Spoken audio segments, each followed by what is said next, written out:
Hola, buen día. Mi nombre es Dulce María Méndez Medina. Soy estudiante de la Universidad Autónoma de Nuevo León de la Facultad de Odontología y actualmente curso la materia de Patología Oral 2. Y pues yo voy a hablar acerca de la patología del pemfigo vulgar, acerca de su definición, de sus características clínicas, histopatológicas, etc.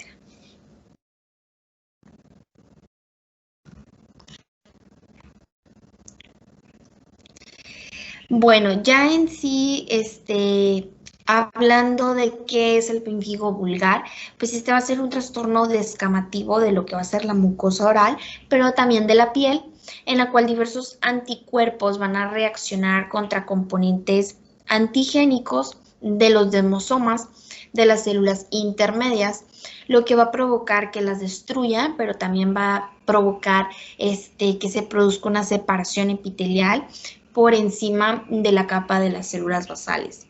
El pemfigo vulgar también es abreviado como PV y sus variantes menos comunes pues van a formar parte de un grupo de enfermedades dermatológicas en las que se produce una descamación epitelial.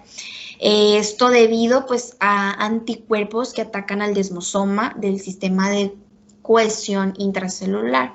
Entonces, la pérdida de la adhesión se va a producir entre las células localizadas por encima de la capa de las células basales, provocando una formación ampollosa suprabasal, que lo podemos observar en la imagen.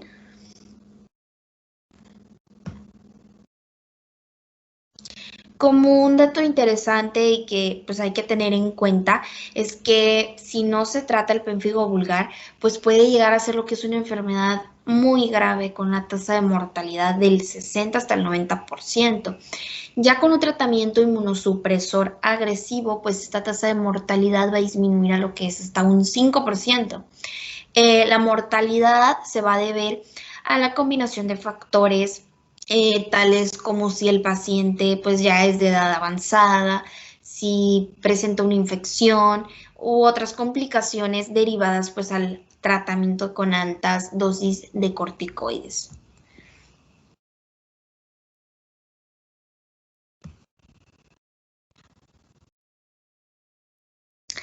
Hablando ya acerca pues de sus características clínicas, bueno, pues el pemfigo vulgar va a ser más frecuente en, entre los 40 y los 60 años de edad.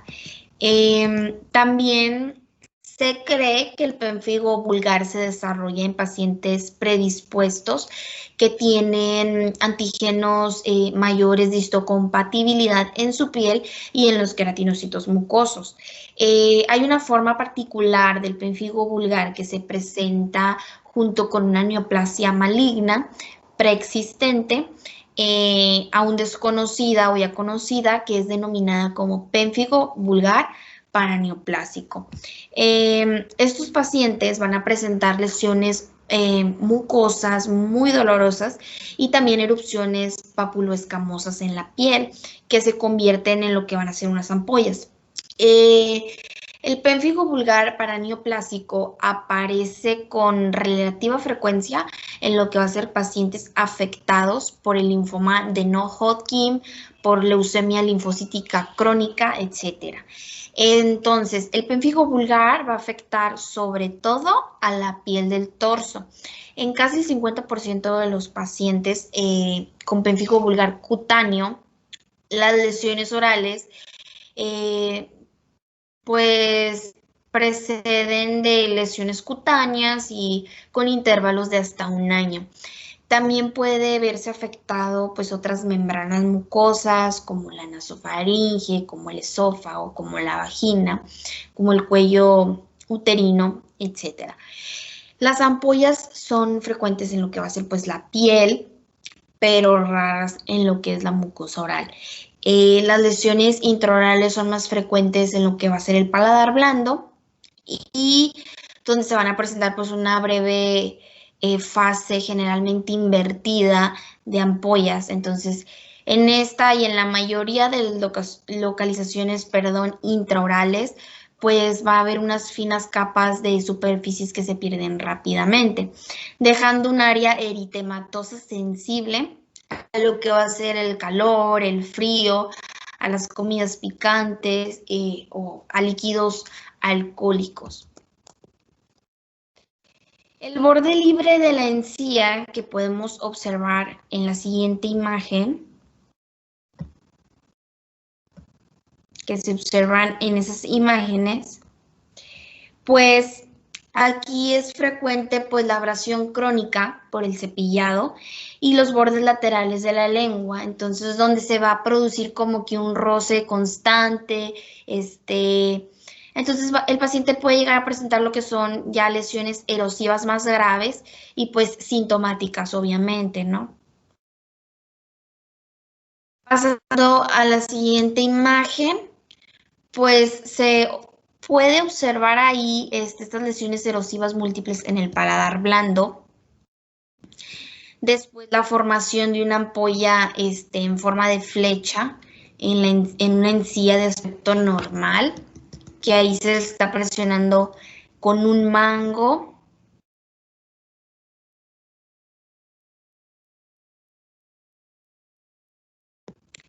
Y pues bueno, estas células pierden su forma poligonal y se hacen pues como redondeadas con menos citoplasma visible alrededor de lo que va a ser el núcleo. Y a estas células se les ha dado el nombre de células de trans. Es muy importante tener en cuenta esto.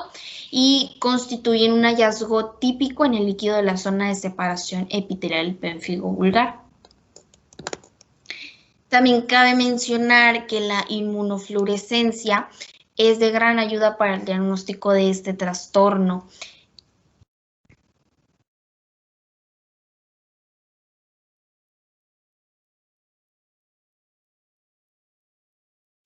Observamos aquí otras imágenes de aspecto clínico, en la cual la del lado izquierdo pues son lesiones erosivas de la mucosa bucal posterior, como lo podemos observar.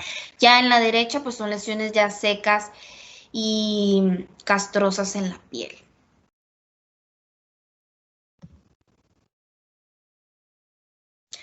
Hablando ahora sí de lo que son sus características histopatológicas, pues bueno, estas pues van vistas desde un aspecto macroscópico, pues muestra un epitelio de grosor normal con crestas normales. En el tejido conjuntivo suprayacente se observa una leve inflamación. La capa de las células basales se encuentra intacta. Pero las células de la capa suprabasal van a estar separadas, que esto se denomina como acantólisis, ¿no? Entonces van a flotar en lo que es un líquido brevemente en un espacio intraepitelial, pues llena de líquido.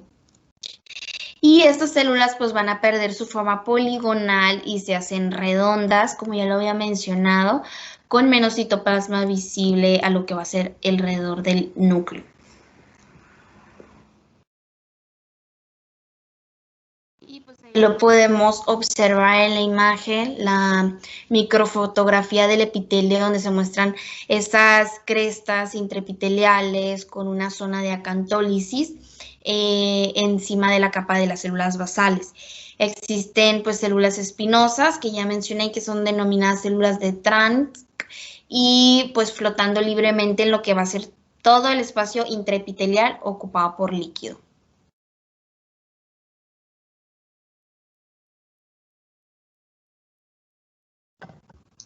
Hablando ya del tratamiento, bueno, pues el pénfigo vulgar, el tratamiento pues debe de ser agresivo y requiere dosis altas y prolongadas de prednisolona que oscila entre 150 hasta los 360 miligramos diarios durante aproximadamente de 6 a 10 semanas. Dado que los efectos secundarios de las dosis altas y prolongadas de corticoides pues pueden ser graves. Dicha dosis suele reducirse tras un periodo inicial asociándose a lo que es con otros fármacos inmunosupresores no esteroides, como es la acitioprina.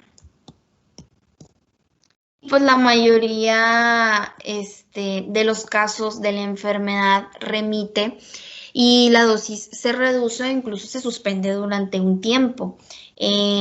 Con las combinaciones moderadas de medicamentos, las tasas de mortalidad han disminuido drásticamente.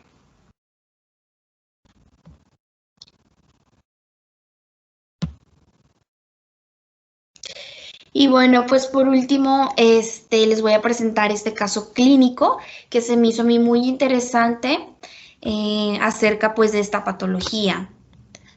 Se trata de una mujer de 67 años de edad que va a acudir a consulta debido pues a la presencia de múltiples lesiones orales dolorosas que lo observamos en la imagen. Y la paciente informó que las lesiones habían aparecido súbitamente una semana antes. Entonces el examen intraoral pues reveló encías eritematosas, edematosas con erosión y úlceras y ampollas dolorosas con presencia de sangrado, como lo vemos en la imagen. Las lesiones eran dolorosas a la palpación y de borde irregular y de diferente diámetro. El fluido en las ampollas era turbio y pues se le hizo un análisis microscópico que mostró acantólisis, que es una de las características principales que tiene esta patología.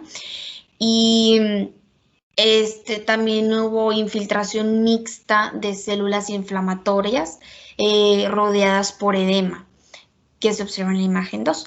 La inmunofluorescencia directa, pues que ya lo había mencionado, que esta ayuda para el diagnóstico de esta patología, pues reveló deposición intracelular de IgC4. Pues es un anticuerpo de enfermedad.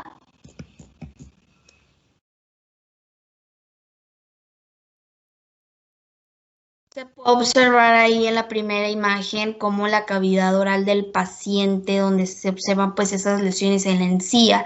En la imagen 2, esa acantólisis como en el corte histológico, en la epidermis con infiltración inflamatoria mixta y edema, ¿no?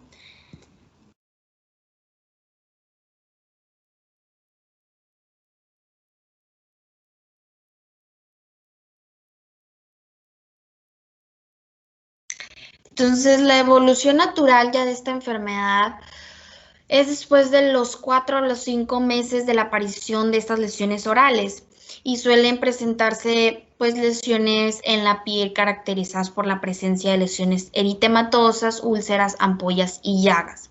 En cuanto al tratamiento que se le administró a la paciente, pues fue el uso de prednisona a una dosis de 75 a 100 miligramos al día hasta la remisión clínica para posteriormente iniciar una disminución progresiva de 5 miligramos al día y suspensión. Solo ya en situaciones excepcionales que no respondan al tratamiento con los esteroides, pues se puede recurrir a inmunosupresores. Y pues la identificación oportuna y un manejo apropiado durante la fase oral de la enfermedad pues nos evitan las lesiones en lo que va a ser la piel. Y pues esto es todo de mi parte, espero haya sido de su interés este caso clínico, esta información que les brindé y muchas gracias.